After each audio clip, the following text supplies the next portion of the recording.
city, where the nights were always louder than the days, there lived a very large cat named Arlo. But Arlo wasn't just any cat. He walked on two legs, just like a human. He didn't do it because it was fun, or because he felt special. He did it because life had taught him a harsh lesson. Standing tall was the only way to survive. Arlo was bigger than ordinary cats.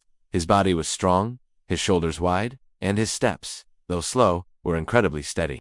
He wore an old frayed jacket and a pair of loose pants to hide his fur. When people saw him walking down the street, some would stare, others would whisper, and a few would even laugh. Arlo heard every single comment, but he never replied. He just kept walking. Long ago, Arlo had a home. It was a warm place, filled with soft light, and a little girl who called him Brother Cat. She used to hug him so tightly and say, "You'll always stay with me." And Arlo believed her, because a cat's heart trusts deeply and completely.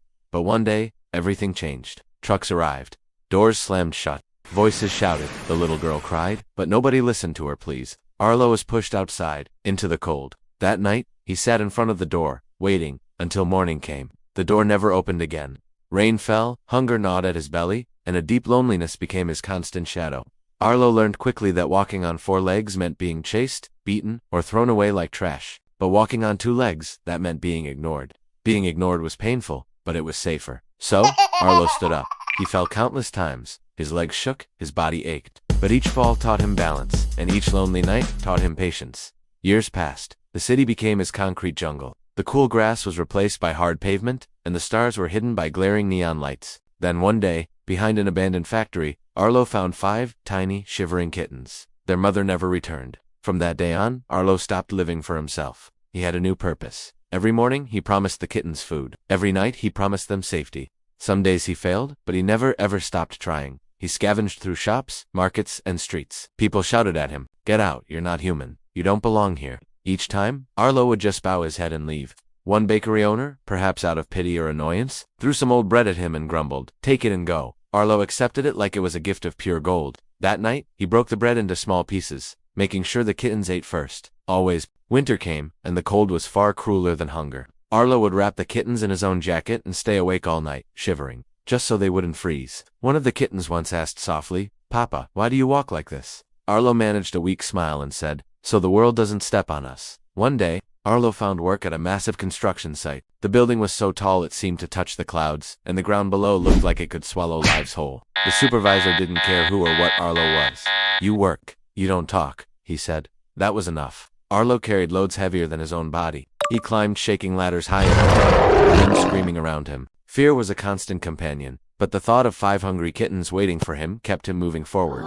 The other workers mocked him, called him names, and laughed at his walk. Arlo remained silent. One afternoon, a worker slipped near the edge of the building. Everyone froze in shock, but Arlo ran without thinking. He pushed the man to safety, grabbing a rope at the very last second to save himself. His paws bled, but no one clapped. Work simply continued. Then, another day, a heavy steel beam fell suddenly from above. Arlo, reacting instantly, pushed two workers out of its path. The beam crashed down, crushing his leg. Pain exploded through his body, and then, darkness. When Arlo woke up, he was in a hospital. Machines beeped softly around him. His leg was heavily bandaged. The supervisor was standing nearby. He spoke quietly. "You saved lives." For the first time in a very long time, Arlo felt seen. News of the walking cat who never ran from danger spread. The company, in recognition of his bravery, gave Arlo safer work, fair pay, and a small, warm home. Arlo returned to his kittens with armfuls of food, soft blankets, and medicine. They cried when they saw him limp, but Arlo just hugged them close and whispered, "I'm still here."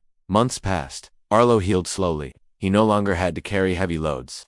Instead, he worked with machines, taught others, and used his mind instead of breaking his body. People on the street started to greet him. Some even smiled. One evening, a young woman stopped him. Her eyes trembled with tears. "Brother Cat," she whispered. Arlo froze. It was the little girl, all grown up, her voice thick with regret.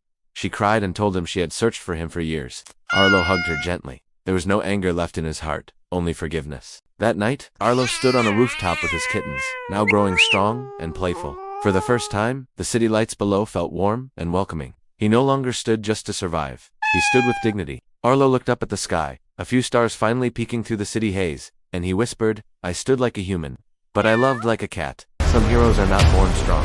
They become strong by enduring. Thank you for watching. If this story touched you, please like, share and subscribe for more content like this. Stay safe, and be kind.